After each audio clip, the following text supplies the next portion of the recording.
us, the hottest band in the world, Kiss! Okay, we're on to the, I think, third stage of the Gene Simmons Destroyer Armour. I'm going to be doing the plaster mother molds, the positives from the vacuum form sheets that I did yesterday. So just quickly to go over the molding plaster, or what is really plaster of Paris. This is a large, I think a 50-pound bag. Very inexpensive. If you're doing something smaller or one thing at a time, you can get smaller supplies from an art supply. This I get from a sculptor and a plaster supplier. Make sure you read the instructions. This plaster of Paris is not the type of plaster that you would be doing any body forms of.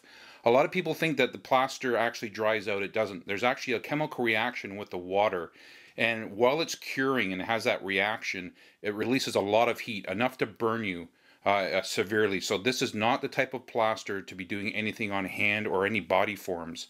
This is strictly for doing hard molds of objects and trim work, etc. So we've got our 50-pound bag of molding plaster. We've got our bucket for mixing. We've got a large measuring container, and I've also, because I have a large quantity of the plaster of Paris, I use this as a dispenser, and we'll go over that as we make the plaster. We have the air mask. Respiratory mask is even better, but this is a caustic material as the dust is in the air for your eyes, throat. So at least have your breathing mask, if not safety glasses. And obviously for mixing and cleanliness, dollar store vinyl latex gloves, any dish gloves that you have available, and most importantly as well, a cold beer for a Friday afternoon. So let's get started, make some plaster, and we'll go over the molds. Okay, the first mold sheet we're going to be working with to do the plaster mother molds is actually, this is the two halves for the forearm piece and also the wrist cuff. It's great to keep these all on the one sheet for the plastering purposes. It just makes it easier for pouring out and also balancing. You don't have to worry about any undercarriaging or supporting it.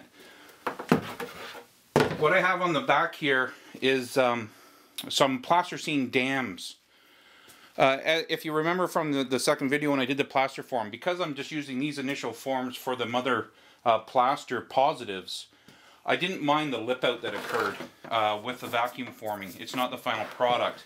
And what this allows me to do is just do a little bit of an over pour. So when the plaster of Paris positives come out, I'll be able to work it back and make a straight edge. My other option would have been to make platforms, shaped platforms that match the original clay for the vacuum form. That would have enabled a longer draw with a straight edge.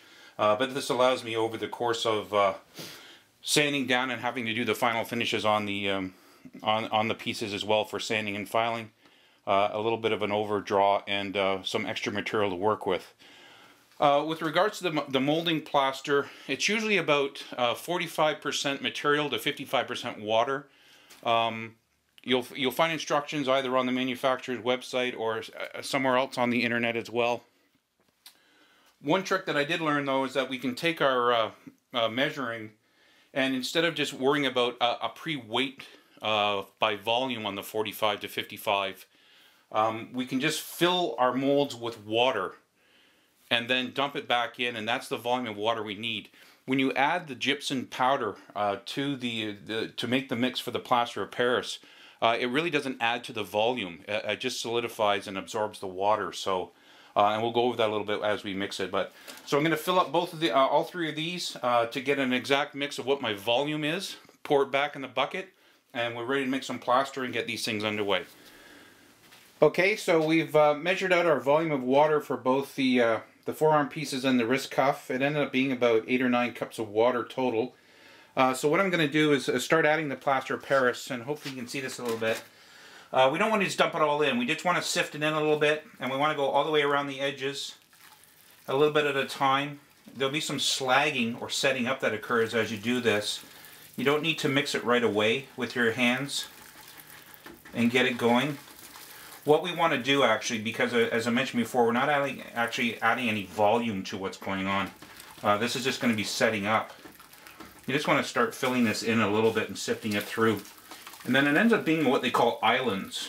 So you get to a saturation point where you've got enough plaster Paris material in, and then you'll start having islands form on the top. And that's when you want to start mixing. We're looking for like a creamy consistency, a little bit more than table cream, maybe almost as much as maybe sour cream. Nothing like peanut butter. There are a couple things you can do to shorten the setup time of the plaster Paris. Is use hotter water. If you use hot water, the plaster Paris will set up fairly quickly. And actually, if you add more plaster Paris past the island process, you will be able to set up, and you can actually form that if you're doing any tabletop displays where you want to be able to kind of hand form the plaster Paris and slag it up. Still need quite a bit more here.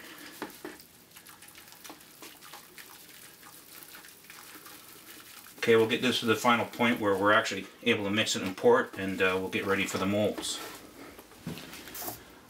Okay, we've added the whatever quantity island up, the gypsum powder, plaster Paris powder. What I'm doing right now is just mixing it. It does slag, or what they call slag, or set up. Again, depending on how hot your water is, it'll set up very quickly on you. We want to just mix it by hand. You see the consistency here is very nice. It's starting to set up. We just want to mix it by hand and make sure there's no clumps as possible. This is really nice plaster material, very creamy. You can use like a second-hand hand blender, or have the attachment for like a drill. If you're doing large quantities, you're actually aerating it then, so you have to kind of work out air bubbles. So hand mixing, if you're just doing a small quantity at a time, is great. And then we're going to minimize the air bubbles. Okay, so I think we're ready to pour here.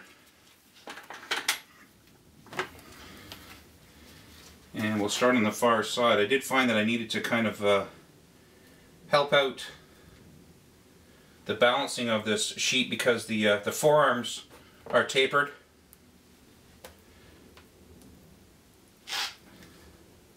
So I needed to kind of help the sheet out a little bit.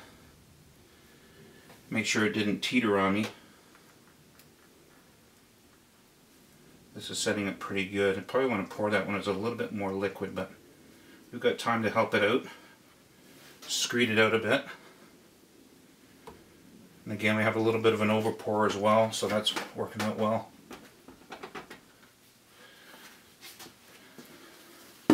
So here's our material. I'm just going to jiggle that. What we want to do is get the get any air bubbles out, and they will come to the surface. A little bit of an overpour there. That's working fine. Better take some off than find out you didn't mix enough, and then you can't really go back, and you can try and get plaster to set up.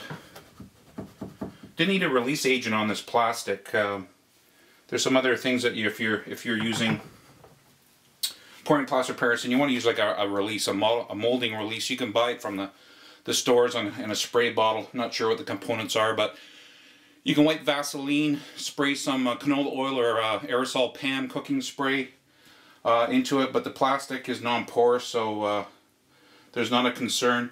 If you're working with a larger piece, you may want to put a couple of screws, or even bend a coat hanger, and after a minute set it in, and that will help you release larger pieces from your work.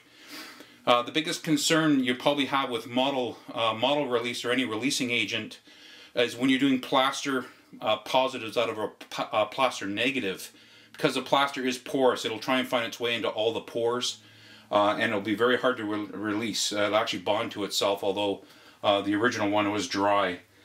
So you want to avoid that as much as possible. You'll see that this starts setting up very quickly. It's going to set up in about 6 minutes.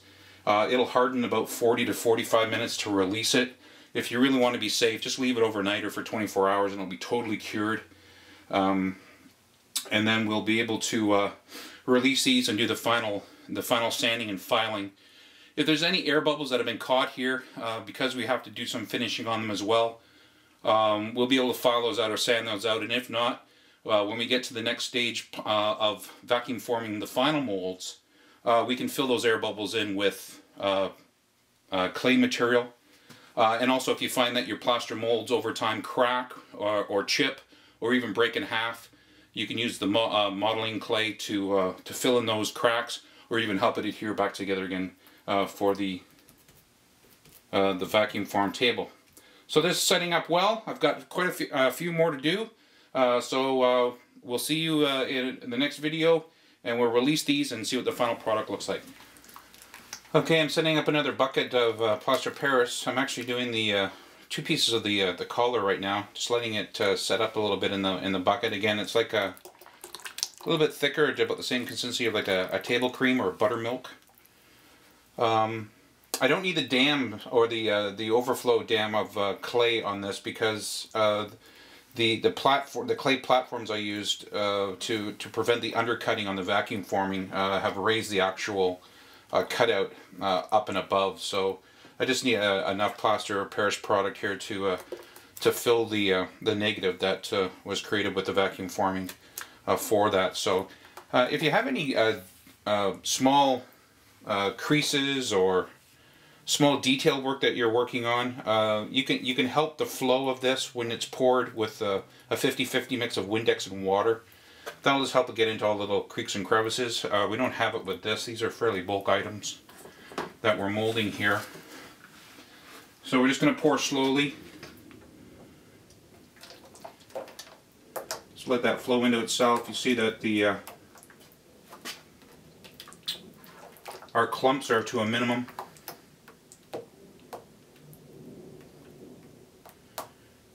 This is a really nice plaster material here.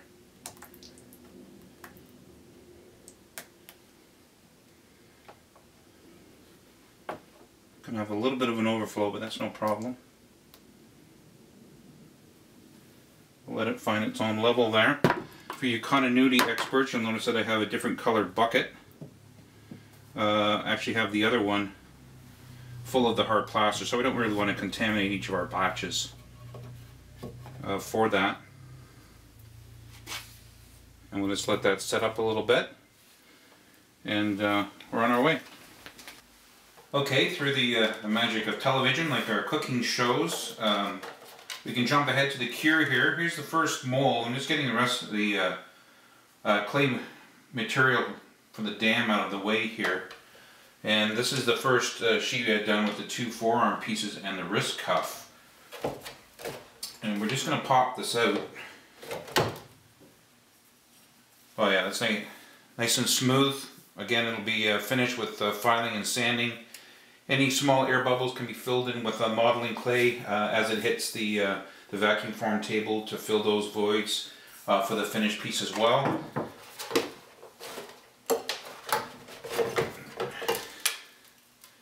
There's our 1/2 of the forearm armor piping on it as well. Again, I have a lot of the overdraw on the pour here allows me to go in, file that down, and make a straight edge for the final vacuum forming.